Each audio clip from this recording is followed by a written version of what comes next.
Good morning. এখন সকাল 7টা বাজে আর আমরা শিলিগুড়িতে পৌঁছে গেছি।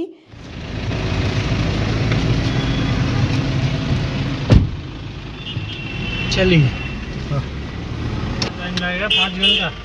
हाँ वैसे ही लगेगा। चलिए थोड़ा जाम नहीं रहा तो। পুজোর 2-3 দিন পরেই আমরা গ্যাংটকের উদ্দেশ্যে যাত্রা করেছিলাম, কিন্তু সেই সময় ওয়েদারটা খুব খারাপ ছিল। তার আগে তো ভীষণই খারাপ ছিল, তোমরা জানো সেই সময় গ্যাংটকে প্রচুর বৃষ্টি হচ্ছিল, ধস নামছিল। তো আমরা যে সময়টায় গেলাম সেই সময় অতটা খারাপ না হলেও দেখতেই পাচ্ছ একটু ঝিরঝির করে বৃষ্টি হচ্ছিল সকালের দিকে। আর রাস্তাগুলো দেখলে কত ধস নেমেছে। আর যাওয়ার পথে এই জায়গাটায় আমরা একটু দাঁড়িয়েছিলাম, এই চা স্ন্যাক্স আর একটু ফ্রেশন আপ হওয়ার জন্য।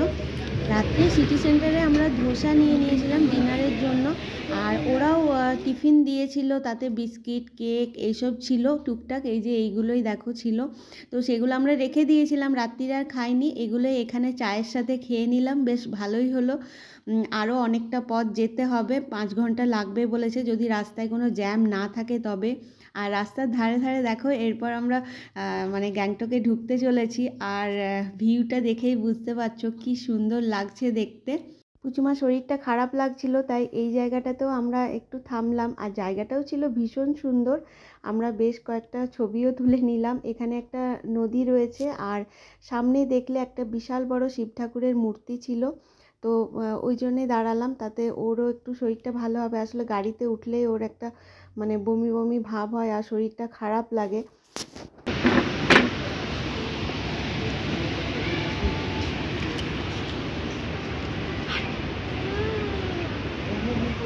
आइए ऊपर आइए सर, आइए ऊपर। नहीं 11:30-12টার সময় আমরা আমাদের হোটেল স্টার্লিংয়ে পৌঁছে গিয়েছিলাম। হোটেলটা বেশই সুন্দর, আমাদের বেশ ভালোই লেগেছে। এখন চলো রুমটা একটু দেখে নিই। হ্যাঁ গো, এটা খোলে না। এসএস স্পোর্টসম্যান স্পোর্টস টু তোমাকে ওইটা দাও। এই যে ব্যালকনিতে বসে এটা কি পিৎজা মেকার ওভেন? এইখানে হ্যাং করে দে ওটা। Pizza maker locker.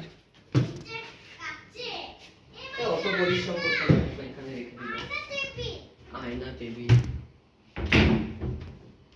এই যে ওয়াশরুম। ওয়াশরুমটা কোনো মজা নেই।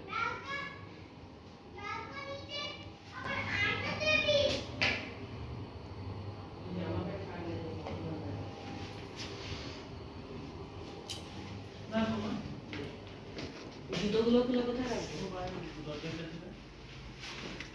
আমরা খাটে চেপে হাওয়া চুটি এইখানে রাখ। হাওয়া চুটি কোনো দরকার নেই। বলেছিলিস হাওয়া চুটি, লাস্টে ওইটাই বলা হবে। এইখানে মামা এগুলো জুতোগুলো কোথায় রাখবো? ওইখানে ওই যে ওই ঢুকেই ওখানটা। আমারটাও রেখে দেবে না। বাচ্চাটাকে দিয়ে কাজ করো তুমি। পুচু আয়, আমরা খাটে পরে ডিং গ্যাং করবো। টিভি দেখবি? টিভি দেখবি? হ্যাঁ। Remote, remote. টেলিফোন আছে। টেলিফোন আছে। আর এই রুমটার মেন অ্যাট্রাকশন চলো তোমাদেরকে দেখাই। সেটা হচ্ছে এর ব্যালকনিটা। ব্যালকনি থেকে এর যে ভিউ সেটা অসাধারণ, আমাদের সবার ভীষণ পছন্দ হয়েছে। আর যে ব্যালকনিতে টেবিলটা দেখলে ওইটাই হচ্ছে পুচুমার আয়না টেবিল।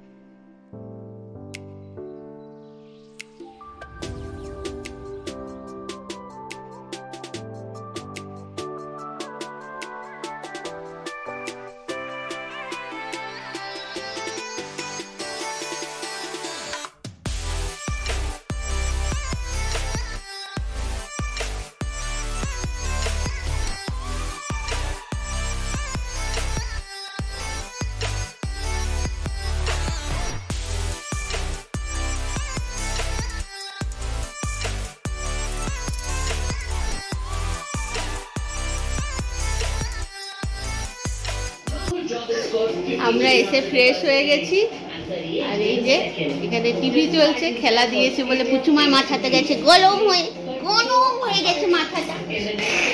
আর উদয়ন গেল একটু খাবারের সন্ধান করতে। এই বাইরের ভিউটা দারুণ, ভ্যালি ভিউ। অ্যাকচুয়ালি এখন 11:30-12টা বেজে গিয়েছিল, তাই উদয়ন বললো একেবারে লাঞ্চই করে নাও। তো হোটেলে আমরা অর্ডার করে দিয়েছি খাবার, আর এখন একটু তো লেট হবে, তো সেই জন্য আমি বাবুকে নিয়ে একটু হোটেলটাই ঘুরতে বেরিয়েছি। আর এই সিঁড়িটা দেখো খুব সুন্দর লাগছে, আর সামনের ভিউটার তো কোনো কথাই হবে না, বেশ সুন্দর লাগছে। তো তোমরা দেখতে থাকো, আজ এ পর্যন্তই, টাটা।